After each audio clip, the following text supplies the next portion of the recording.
And Jack Black like shows up for like 30-second stretches, occasionally be like, "Here's your FedEx." He's like, and to celebrate Hanukkah, right? He celebrates Hanukkah with he says with Manischewitz, he says macaroons. Right. They have a nice dinner. Yeah, with the old Jews, and he's like, "That was great." Then Shannon Sossaman calls him and is like, well, from Blockbuster. Right. Or no. He gets the call from her. She's in, that's when he sets she's up at the supposedly dinner. in New Mexico filming an indie movie. And he's like, I got no idea where she's with me. She's in New Mexico working on a little indie.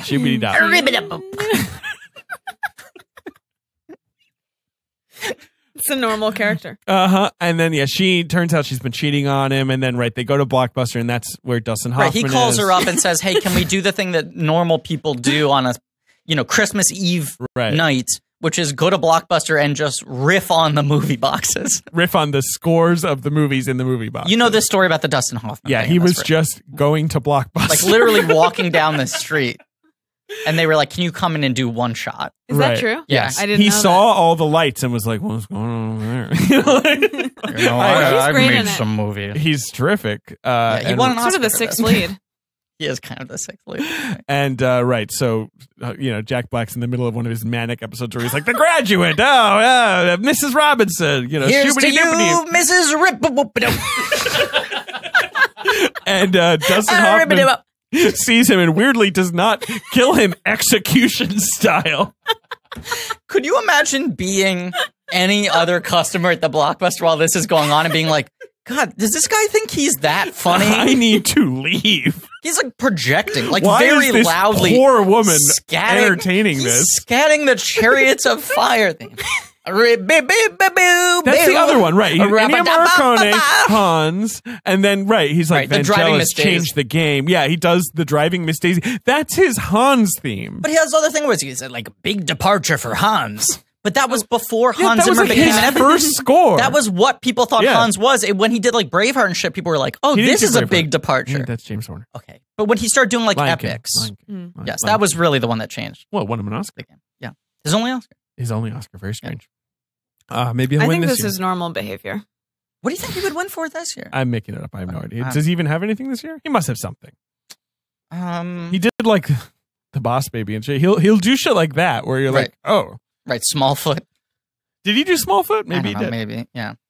But so they're just like hanging out together sometimes because he apparently has no other friends in LA, despite the fact that he lives there and is friends with Ed Burns. I know, and Ed Burns doesn't pop back up. You'd think Ed Burns would be like hanging out with him. Yeah, and Jack Black would be like, yeah, your ex-girlfriend is insane. Right. Sees Shannon Sossaman, realizes she was only filming for 2 days. She looked up the weather. He did the Widow's score this year. Yeah. Okay, that's it though. Okay. Looked up the weather? She looked up the weather on weather.com in order to be able to lie accurately. Yeah. This script does contain the phrase weather.com. Right. Yeah. I FedExed her present all the way to New Mexico. I know someone who's done this, who's done a location lie. Wow. Not in a relationship. But like a location lie that included looking up the forecast to be like, Yeah. I'm doing a lot of stories where I'm not saying people's names, but I have a friend who was dating someone. Like casually, they'd gone on a couple dates. And she let everyone believe that she died in the tsunami in like 2004. Okay. Dark. And then like he ran into her and she was like, yeah, I kind of just needed like a fresh start. I'm sorry I never called you back. Great. Then I don't know, Jack Black. What the fuck? They don't even I mean, should we go back to Cameron? We should talk about I Am Daddy. Yeah, he is daddy. Because that's also Christmas Eve. I know. All right, he's daddy. He's daddy. Yeah, he puts on the napkin head. It's Cameron. This movie, like, no one has Christmas Eve plans. Like, especially like a father to two young children. He's got a bunch of presents under the tree, but like in England, Christmas is very depressing. It's a terrible, terrible time. You have no idea what you're talking about. Shut up, because everything's closed and everyone goes to their families. Like, you know, like there's no. So like, if you're alone on Christmas in England, it's brutal. Yeah, but what about Father Christmas? Well, you know, he's spread a little thin, but sure, he's around. Yeah, and he's got two young girls. He'd want to make it special for them. Yeah, I know. I mean, the reveal of this movie basically is like, you know, Jude Law, that super handsome, nice man you've been having sex with? It turns out he's great. Like, that's sort of like the twist of the movie, where he's like, he's even better than before.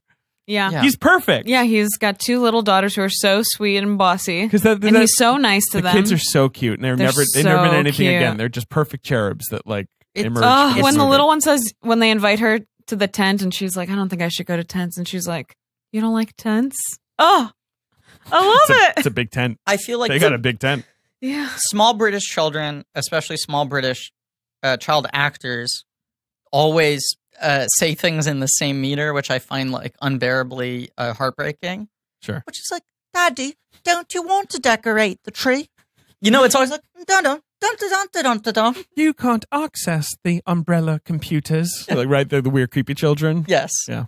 They're really cute. They love Mr. Napkinhead. Mr. Napkinhead's pretty cool. Oh, yeah. Let's talk about that. He's the sixth lead. A really good bit. He puts glasses on. Sure. Over a napkin.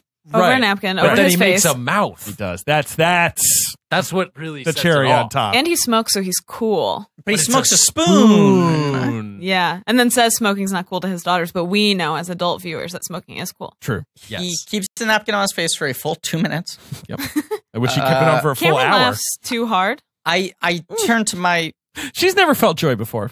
I turned to my girlfriend Hubbleback. And... You said it wrong, so I won that time. Said... You said it sounded like you said holla brag. Like you were bragging about a particularly good deli bread. Man. Yeah, hollow bread. Okay. I turned to her and I said, I forgot to tell you, this is the remaining 45 minutes of the movie. It's just him doing an HBO comedy special as Mr. Napkinhead. Sure. It's a good bit. 5. Did she give you 5 comedy points? Yeah, she did. Sure. Good. Yeah. Well, I owed her 5 comedy points for something else, so now we're even. Mm-hmm. But yeah, then he like, she's like, why didn't you tell me? And about the napkin head. Right.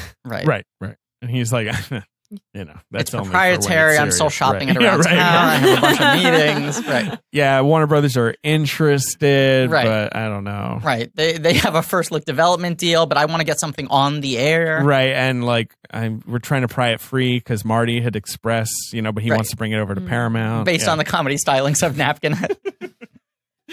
Right. They're thinking of doing a tour maybe and filming it. Yeah. I don't know. What else do you want to say about Daddy? That's it. He has a cow and he sews.